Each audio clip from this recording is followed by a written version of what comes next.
참 예수님, 오늘 우리가 독서에서 읽은 그런 열왕기의 전서의 17장에 보면은 오늘 사렙다 마을에 한 과부가 사는 그러한 집에서 아들을 두고 살았는데 하느님은 아합 왕에게 가뭄을 선언하시고 3년의 가뭄 동안에 가서 그곳에 지내라 이렇게 해서 그곳에서 그 모자가 주는 그런 밥을 먹고 또 함께 지냈어요. 그런데 불행하게도 그 집 아들이 병에 걸려서 죽었습니다. 오늘 우리가 들었던 대목이죠. 그래서 엘리야 예언자는 바로 하느님께 청하고 그 어머니는 얼마나 원망하겠어요. 그 원망을 예언자에게 원망을 하죠.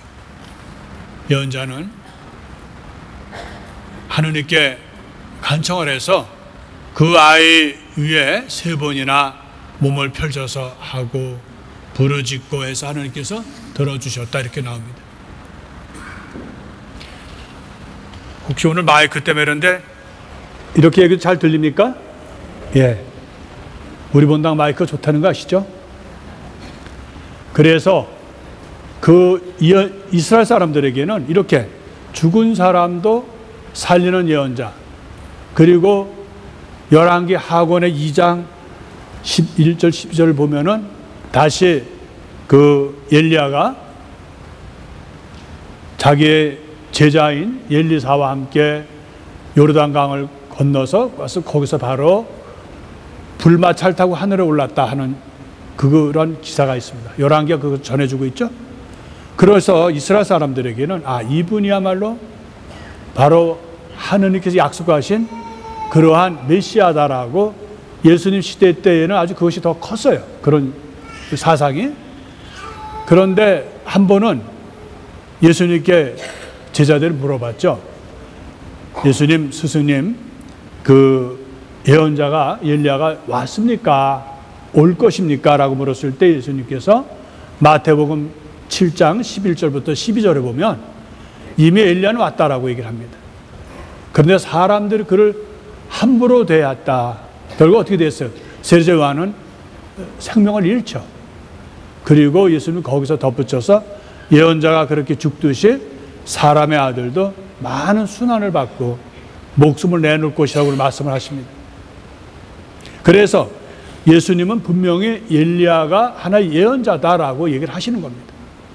그러나 유대인들은 당시에 예언자 세례자 요한에게도 그렇고 예수님에게도 혹시 이분이 그들이 기다리던 메시아가 아닐까 이렇게 기다리고 있었죠.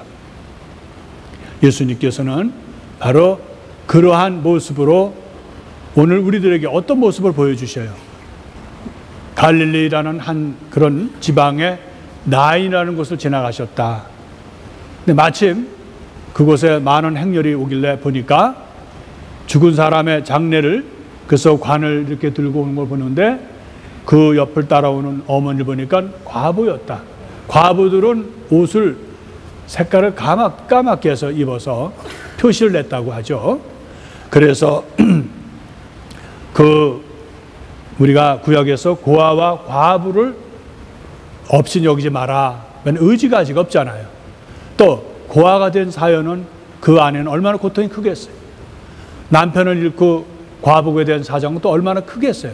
예수님은 바로 구약 성서 신명기 저자가 얘기하는 그런 정신대로 소외되고 고통받고 남이 알아주지 않는 어려움을 겪고 있는 사람들을 외면하지 않으시죠. 아들이 유일한 희망인데 그 아들마저 죽었던 그러한 곳에서 예수님은 측은한 마음이 생기신 거죠. 그래서 그 가던 사람을 멈추게 하고 그리고 관에 손을 대시고 그 젊은이에게 아들에게 젊은이야 일어나라고 말씀하시고 그 아이를 이제 이렇게 세우시고 그리고 어머니에게 돌려줬다. 오늘 사람들은 뭐라 그러죠? 그걸 보고 첫째는 두려워했다 그럽니다. 여러분 죽었다가 살았다 그러면 기쁜 것보다 어떻게 돼요? 섬찟하죠. 여러분 혹시 본당심에 여기 죽었다가 3일만 나타나면 아유 본당심 오셨네 이러지 않고 어떻게 돼요? 죽은 사람이 죽지 왜 살아났지? 이렇게 얘기한다고. 그래서 동네 사람들은 큰 두려움에 쌓였었다. 마찬가지로 예수님께서 그 나자로를 살렸을 때, 베타니아에 있는 나자로를 살려줬을 때도 사람들의 반응은 두려워했다 그래요. 왜냐하면 인간이 다 할 수는 있어도 죽음의 세계에 대해서는 누구도 그것을 할 수가 없는 거죠. 그래서 바로 예수님은 이제 마지막으로 요한복음을 통해서 들었고 마테오를 통해서 루카를 통해서 전해주는 그런 얘기는 바로 예수님은 예언자이신 것이 아니라 메시아라는 것을 그렇게 사실 알려주시죠. 왜 그랬을까요? 엘리야도 예언자를 살렸어요. 근데 얼핏 보면은 여기 오늘 사람들이 예수님께서 사람들을 살렸을 때, 아, 저분은 우리에게 오시는 큰 예언자다. 하느님께서 이제 사람을 통해서 우리에게 오셨다라고 표현한 건 뭘까요? 그것은 죽음으로부터 사람을 일으켰다는 것은 하느님만이 알 수 있거든요. 그래서 큰 예언자가 왔다는 얘기는 뭘까요? 그것은 이스라엘 사람들에게는 엘리야 예언자가 메시아이고 그도 죽음으로부터 그 과부의 아들을 살렸다는 것 때문에.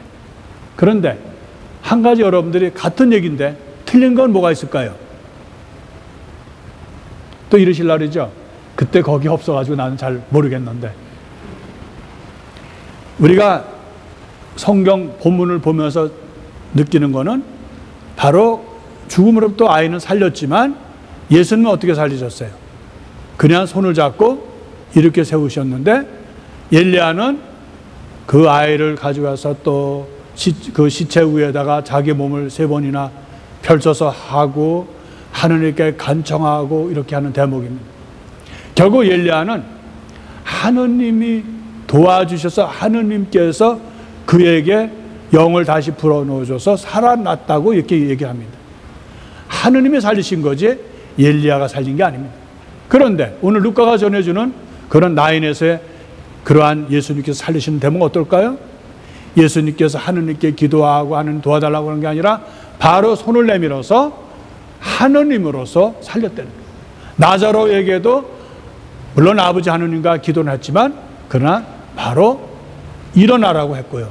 또 그 회당장 야이로의 딸을 살렸을 때도 마찬가지 예수님은 손을 잡아서 일으키셔서 세웠다는 건 무슨 얘기를 할까요? 그것은 바로 예언자가 아니라 메시아라는 뜻이죠.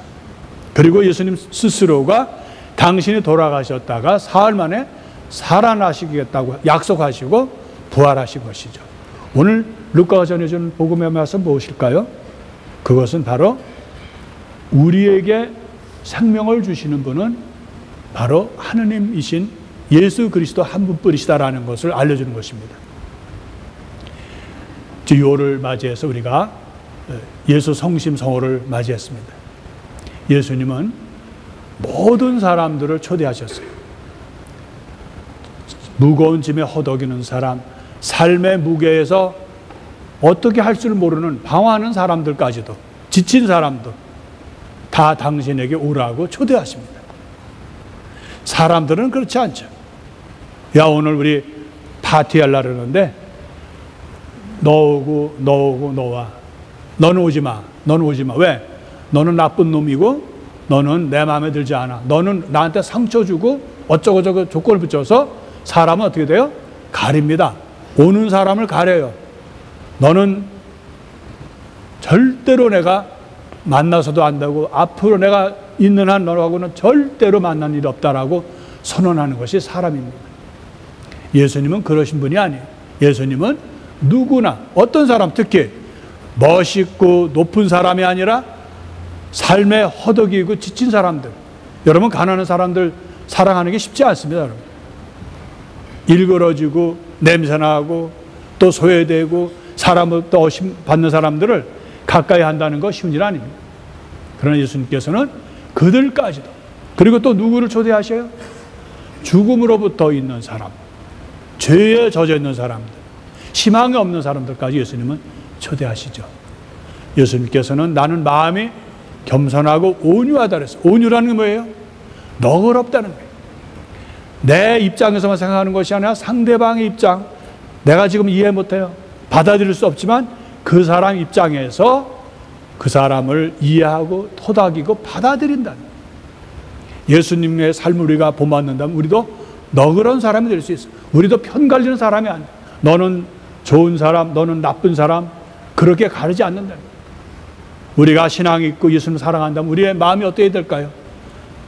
누구나 받아들이는, 예수님은 와서 보시오 하고 사람들 초대했다는 것이죠. 예수 성심 성호를 맞이하고 오늘 나인이라는 마을에서 예수님께서 불쌍한 과부의 아들을 살려주신 그 대목을 우리가 함께 묵상해야 됩니다. 예수님처럼 우리도 멋있는 사람, 나에게 도움이 되는 사람, 힘 있는 사람, 또 가진 사람을 초대하는 것이 아니라 바로 냄새나는 사람, 썩어서 문드러진 사람, 도저히 상대할 수 없는 사람까지도 받아들일 수 있는 그런 우리가 되어야 됩니다. 우리가 그렇게 될 때 바로 우리는 예수님의 그런 모습대로 우리도 언젠가는 부활한다는 희망을 갖고 또 부활이 우리에게 실제로 오는 그런 우리의 삶을 살 수가 있는 것입니다. 오늘 나인에서 과부의 아들을 살려주신 그 예수님의 사랑을 우리가 다시 묵상하고 우리도